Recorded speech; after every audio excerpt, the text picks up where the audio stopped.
नमस्ते साथियों, सशक्त भारत से मैं डॉक्टर R.K. वर्मा। मुद्दा राम मंदिर का फिर है और आप देख रहे होंगे पूरा देश राममयी हो गया और टीवी पे, सोशल मीडिया पे यही एक चर्चा है।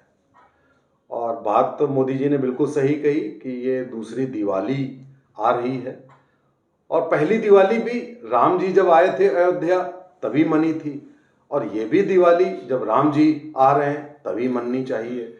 तो 22 जनवरी को दिवाली और भी बड़ी दिवाली का पूरा वातावरण पूरे देश में है, लेकिन इसमें जो आपको तरह तरह की बातें सुनाई पड़ती हैं उन पर एक चर्चा। अब आप देखिए कि सारा विपक्ष ये कहता है टेलीविजन पे, सोशल मीडिया पे, राम भाई उन्हीं के थोड़े ना, राम सबके हैं। एक बात और कहता है कि इस इवेंट को पॉलिटिकल इवेंट बनाया जा रहा है। अब इन दोनों बातों का जवाब देने की होती है। भाई, अगर राम इस देश में सबके हैं, राम रोम रोम में समाये हुए हैं, तो भाई साहब आप ही तो राम को काल्पनिक बता रहे थे। अभी तक आपने ये राम जन्मभूमि का मुद्दा क्यों नहीं उठाया? अब आप बीजेपी को दोष क्यों दे रहे हो कि वो पॉलिटिक्स कर रही है? आपसे किसने मना किया था कि आप ये मुद्दा ना उठाओ? आज भी मैं आपसे कह रहा हूं कि आज भी आप कृष्ण जन्मभूमि का मुद्दा क्यों नहीं उठा रहे हैं? थोड़े समय बाद जब वो भी हो जाएगा तो आप कहेंगे कृष्ण जी सबके हैं। आप ज्ञानवापी के बाद कह देंगे शिव जी सबके हैं। अरे भाई, आपसे किसने मना किया कि आप भारत की संस्कृति पर काम ना करें? आपसे किसने कहा कि आप विदेशी आक्रांताओं का साथ दें?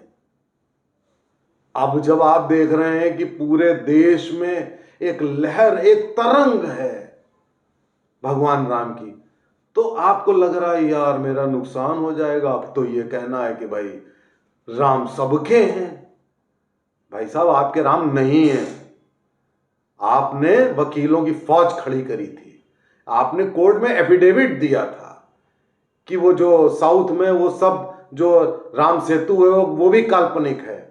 आप ये सब कर चुके हैं। सभी लोग, एक जने हैं जिन्होंने राम भक्तों को गोली से मरवाया था और बाद में कहा था कि जरूरत पड़ती तो मैं 16 नहीं, मैं 40 लोगों को गोली से मरवाता। अब आपने ये नहीं किया था कि लॉ एंड ऑर्डर मेंटेन किया था, आपने जानबूझकर गोली चलवाई थी। आप सबको यह मालूम था कि यह कभी संभव तो हो नहीं पाएगा। जैसे आपने सोचा था 370 भी हटना कभी संभव तो हो नहीं पाएगा।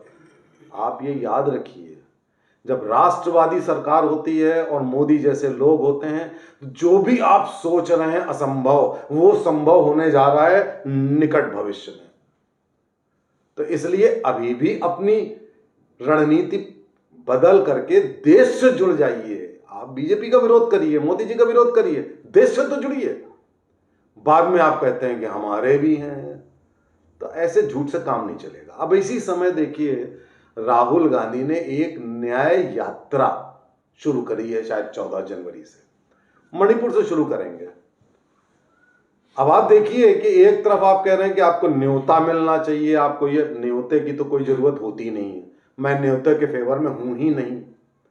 लेकिन एक तरफ आप ये एक्सपेक्ट कर रहे हैं, अभी तक आप गए नहीं हैं, आप चाह रहे हैं कि न्योता मिले तो आप जाने पर विचार करेंगे, और उसी समय उसी चीज को अवॉइड करने के लिए आपने न्याय यात्रा शुरू कर दी। क्या ये साथियों, आप जरा सोचिए कि कोई नेता जो राष्ट्रीय स्तर का हो, जो प्रधानमंत्री बनना चाहता हो, वो 22 जनवरी जैसे दीपावली के मौके पर, भगवान राम के आगमन पर, क्या वो यात्रा पर निकल जाएगा? उसके बाद आपको प्रधानमंत्री बनना है। आप जानबूझ के ऐसा कर रहे हो अपने वोट बैंक को खुश करने के लिए। लेकिन भाई, आपसे बड़ा बेवकूफ मूर्ख व्यक्ति अब पूरे एंटायर अपोजिशन से के लिए मैं कह रहा हूं कोई होगा ही नहीं।